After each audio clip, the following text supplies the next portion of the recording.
Well, my name's Scott Sherman. I'm from Terry, Mississippi, which is a little bit south of Jackson. Logan there behind the camera is my best friend since we've been, since we could barely walk.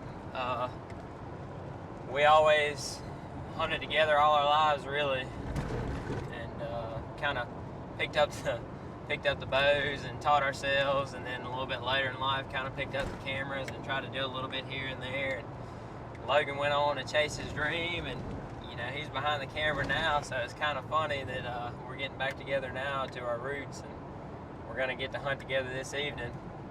We're headed to Port Gibson, Mississippi, which is in Claiborne County. We got a camp that we've been members of down there for, I'm 23, we've been in it 26 years, so 3 years before I was even born, and that's kind of, where I grew up and was born and raised in the woods and learned everything I know there. And I think I actually had Logan and his dad down a few times, but we're going to get down there, and we got the wind right for a few spots. One in particular is going to be just right, I think, for a southeast wind. I'm going to be actually in a old two-man ladder stand, and I got Logan a stand set up over shoulder, kind of overlooking a small food plot that we planted, but we haven't gotten much rain, so it came up a little bit, but there's not a whole lot going on. But there's a lot of acorn trees around there, and the deer still frequent the area pretty often, so I think we'll be all right. And hopefully a little bit later on you'll see us plugging one, so we'll see.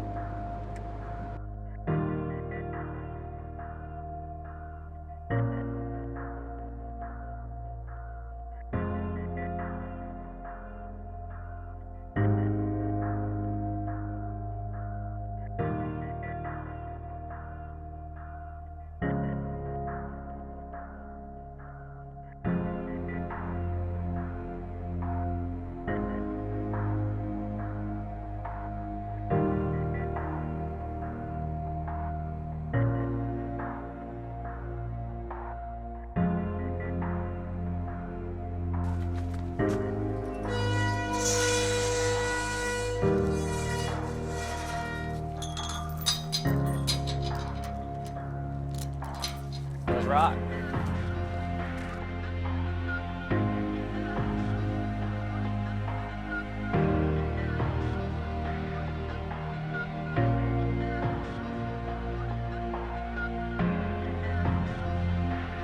Where we're going is kind of the southernmost part of the property. Back here is an area that we've hunted for a long time, that my dad used to take me and my brother to when we were kids, and it's kind of just a little secluded food plot back here that we have a stand that we call the nosebleed. It's kind of funny. It's about a 16-foot ladder stand. It's made out of all steel. It's extremely heavy. It's almost killed us 3 or 4 times trying to put it up and move it around. Like I say, it's kind of a little secluded food plot back here, and we got some rain after we planted this year and it came up, but everything's burned up since then. So there's not a lot of grass around, but there's a lot of oaks, some 10 oaks dropping some acres in there. It's just kind of a natural travel corridor, so we'll see what we can do. Try to get in here and get it done. Hope we see something. Y'all stay tuned.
what to say. We haven't even set up our interview yet. Could you say her? Where you Yeah, I got her.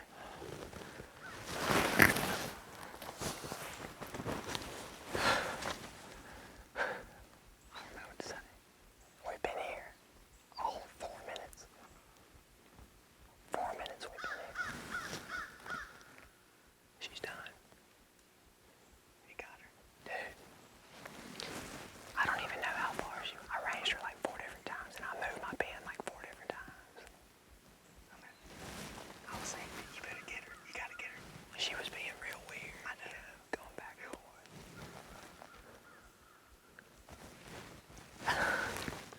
We got her. I haven't even put on my gloves, my face mask. I barely got my release on. Man, look, I thought that was a squirrel back there. Look at her, she's dead right there. It's really crazy how sometimes, you know, it's just up to the big man upstairs because we've got a hunter about 60 yards from us right here, a new hunter that pinned in the wrong place. And we talked to him and said, we're just going to walk here anyways. And I was frustrated. And Logan keeps telling me, you know, don't worry about it, man. We're just going to get stuff ready. And then here it is, like 6 minutes later, and we got a dead doe right here in the food plot.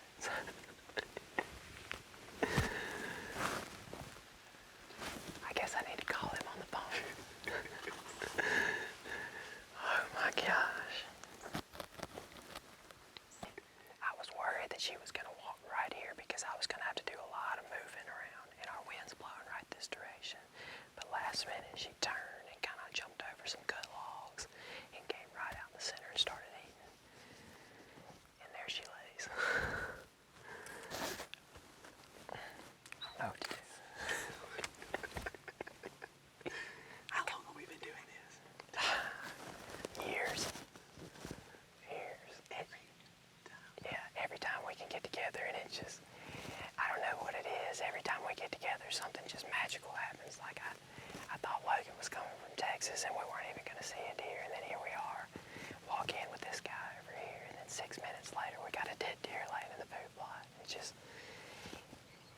the big man upstairs is always watching out for us. I don't know what to say.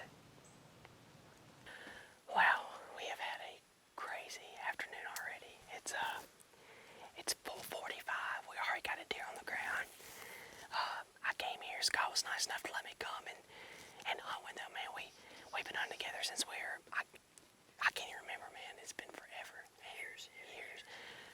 And every time it seems like we get in the woods, it just happens. And today we came in, had a little mishap with a guy, a new member, wasn't really familiar with the area, and he was kind of pretty much hunting right on top of it. So, you know, we just like, hey, we're gonna come in here and just see what happens. I get the camera set up. I mean, he just got his bow up, and a doe walks in from behind us. It's real thick back there. I get on with the camera. She walks out. He ranges her. She's being dookie and just going crazy. Finally, we get on her. He gets a shot and made a heck of a shot. Just dropped her in her tracks. It must have hit just a hot spot. Just dropped her. So now we're doing the whole switcheroo. We got him running the camera. I'm sitting here. This is actually my first hunt of the year.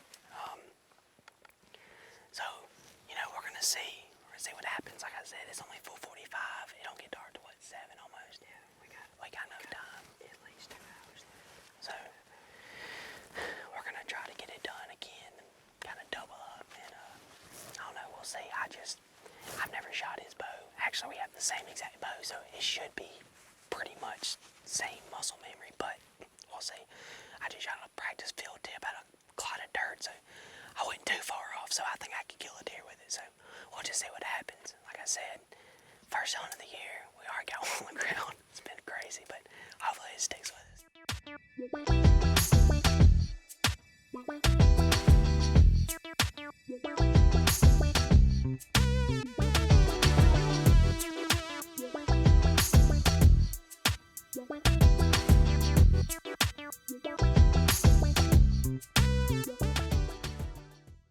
Right there, doe.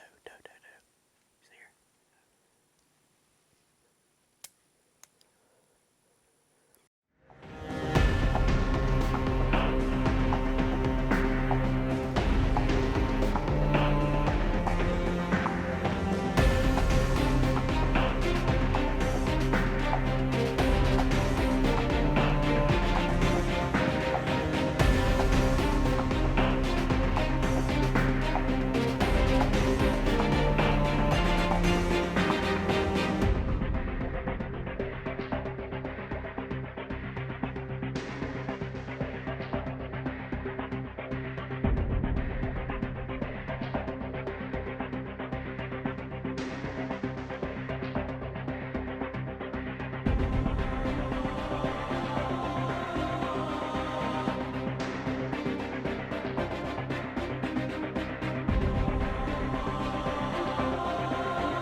second doe came out was freaking big, but she was 40 yards, and I've never shot your bow, so I don't know.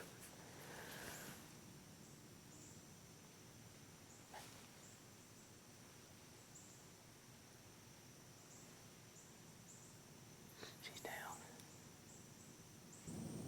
I realized I didn't have my mask on. I went, oh my gosh. She was looking at me the whole time. I was holding the camera. Watch that one. The one. Oh yeah, I saw her come down the road. I had to let her get. I had this limb. In my way, and I couldn't shoot her. She was broadside at 30 yards. I was like, finally she stood. She was standing in the same exact spot you shot your deer. Because I looked at it. I said 25 yards. You said you were shooting low. I had on my 20, so I aimed right at the center. I think she was quartering to me. I think I'll get her. I don't know how much penetration went in there, but she came out right there. But that second doe that came out, I went, good God, look at the size of that doe. But she was starting to get, she was stomping, and I was, Both of them knew. yeah. That something wasn't right. The first one had me pinned. What the heck do you have in this poop like, my friend? Grass, mother grass. God, dog. Holy cow. Well, we just looked at the footage. The doe I just shot about, 20 minutes ago or so, and the shot was forward. She was quartering to me. She was 25 yards, but I had my 20-yard pin right on her because she was so jittery. I knew she was going to duck, and sure enough, she did. Up and down, it was perfect. Just a little forward, but I think I got pretty decent penetration. So what we're going to do is we're going to get down. We're going to see if we can find some blood within the first, 50 yards. And then if we find some blood, we're going to get back, go get the buggy, pick Scott's deer up. Then we're going to give her a little time to settle down. But, man, to me it looks like it's a fatal shot. Like I said, we're kind of worried about the penetration, but I think it's a fatal shot. I don't think she's going to be able to survive that. So just finger crossed up when we find her some good meat for the freezer. Y'all stay tuned.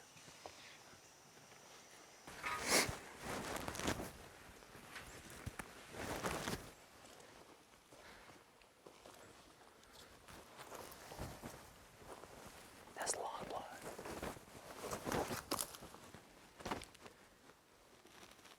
I guess she was going like this. Me and Logan got up in the tree, and just about no sooner than I got the bow in the tree, we heard something behind us. We thought it was a squirrel, but the longer we heard it, I kind of looked back and saw legs coming through the thicket, and ended up being this girl. And she walked out there, and I made a good shot. I guess she kind of ducked and turned like that, and she dropped right in her tracks. But we'll take these back straps on. So good to go. We're about to swap, and I'm about to put Logan in the gunner seat. So y'all stay with us. All right, we got it stand. There's a little bit of daylight left. We're gonna see if we can go find some blood and see if we can find my deer. Scott's deer's laying right there. So get on some good blood. Go back and get the buggy. Gonna get his deer. And then come back and get mine. So We're gonna give her some time. let's see if we can do it.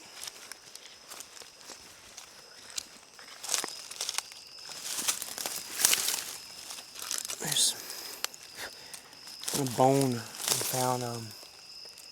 Hadn't found a ton of blood, but we got some blood in this bone, which I don't know if that's a good thing or a bad thing. Well, in my opinion, if you find a piece of bone, that air must have blown through it. Yeah, so I think when that air falls out, she's gonna start bleeding. Yeah.